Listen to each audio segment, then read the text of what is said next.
America, Israel और Iran के बीच जंग का असर फूड इंडस्ट्री पर खास तौर पर देखने को मिल रहा है। इंदौर में नाश्ते की दुकानों पर खाने पीने की चीजें महंगी हो गई हैं।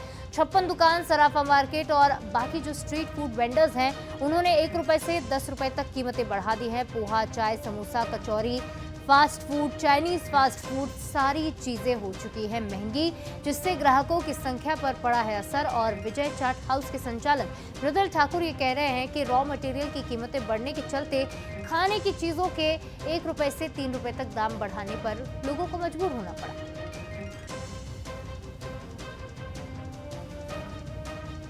अमेरिका, इजराइल और ईरान के बीच चल रहे युद्ध का असर अब इंदौर की फूड इंडस्ट्री पर भी सीधे तौर पर नजर आने लगा है। यही वजह है कि अब इंदौर में खाने पीने की चीज़ें लगातार महंगी हो रही है, या यूँ कहें कि जो दुकानदार है, व्यापारी हैं, उन्होंने सीधे तौर पर जो खाने पीने की चीज़ें हैं उनके दाम बढ़ा दिए हैं। इंदौर के सराफा बाज़ार की बात करें या फिर 56 दुकान की, ये ऐसी फेमस चौपाटी है जहाँ पर हमेशा भीड़ लगी रहती है, लेकिन इस बीच में व्यापारियों को अब यहाँ पर खाने पीने की चीज़ों के दाम बढ़ाने पड़े हैं। इसके पीछे की वजह भी मुख्य रूप से रॉ मटेरियल महंगा हो रहा है, कच्चे जो माल आ रहा है वो भी कहीं ना कहीं महंगा है। मृदुल ठाकुर जी इस वक्त विजय चाट हाउस के जो ऑनर हैं उनसे बातचीत करेंगे। ठाकुर साहब, किस तरीके से अभी फिलहाल कौन कौन सी चीज़ों पर आप लोगों ने दाम बढ़ाए हैं, क्या वजह आप लोग मान रहे हैं, कितनी परेशानी फिलहाल हो रही है? ये जो युद्ध चल रहा है उससे हमें जो रॉ मटेरियल मिल रहा है वो सभी महंगा मिल रहा है। जैसे दूध पे 3 रुपये भाव बढ़ चुके हैं। दूसरा जो रॉ मटेरियल आता है हमारा सियागंज से, वो भी महंगा आ रहा है। पर ये अब संकट की स्थिति है हमारे फूड इंडस्ट्री के लिए। हम संघर्ष कर रहे हैं, हमारी कोशिश है इससे भी निकल जाएंगे। जब कोरोना था तब भी निकले हैं, इसमें भी निकलेंगे।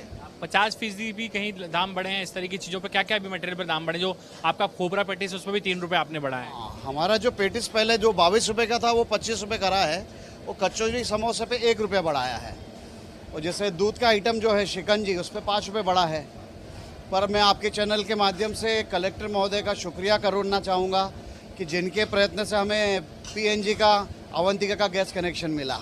बाकी हमारे फूड इंडस्ट्री के लिए बहुत संकट का समय था। सर, अभी किस तरीके का रिस्पांस आप देख रहे हैं ग्राहकों में, खासतौर पर उस पर भी असर पड़ा है क्या? क्योंकि जब दाम बढ़ते हैं तो कहीं ना कहीं ग्राहकी पर भी असर होता है। नहीं, जो जैसे रेट बढ़ता है वैसे ग्राहकी जो होनी चाहिए गर्मी की छुट्टियों में वैसा मिल नहीं रहा है।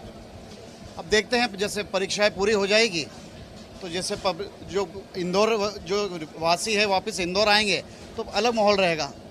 चलिए, माहौल अलग रहेगा, लेकिन अगर बात करें इंदौर के 56 दुकान की, तो यहाँ पर तमाम जो फेमस चीज़ें हैं, चाहे जॉनी हॉट डॉग हो, उसके दाम बढ़े हैं। इसके अलावा विजय चाट हाउस का खोपरा पैटिस है, उसके दाम 3 रुपये बढ़ चुके हैं। इसके अलावा आप यहाँ देखें, जो दूध से बनी हुई जो चीज़ें, प्रोडक्ट्स होती हैं, खासतौर पर शिकंजी और लस्सी, उन पर भी कहीं ना कहीं यहाँ पर सीधे तौर पर दाम बढ़ा दिए गए। 5 रुपये तक के दाम यहाँ पर सीधे तौर पर दूध से बने हुए आइटम पर बढ़े हैं। और जिस तरीके का युद्ध के हालात हैं उसके बीच में कहीं ना कहीं फूड इंडस्ट्री फिलहाल चुनौती के दौर से गुजर रही है। और इसका सबसे ज़्यादा असर अगर हम लोग बात करें तो चूँकि इंदौर स्वाद की राजधानी कहा जाता है, इस लिहाज से कहीं ना कहीं यहाँ पर इंदौर में इसका सबसे ज़्यादा असर नज़र आने लगा है। और ख़ास तौर पर जो फूड वेंडर्स हैं, जो फूड इंडस्ट्री से जुड़े हुए तमाम व्यापारी हैं, वो कहीं ना कहीं इससे ख़ास तौर पर परेशान नज़र आ रहे हैं। लेकिन इस बीच में अगर बात करें तो यहाँ पर ना सिर्फ जो है वो गैस सिलेंडर का सीधे तौर पर किल्लत का सामना करना पड़ रहा है, कमर्शियल गैस सिलेंडर को लेकर चुनौती बनी हुई है, और इसका सीधा असर भी कहीं ना कहीं फूड इंडस्ट्री पर साफ तौर पर नजर आ रहा है। जितेंद्र मकवाने के साथ पीयूष पारे, बंसल न्यूज़,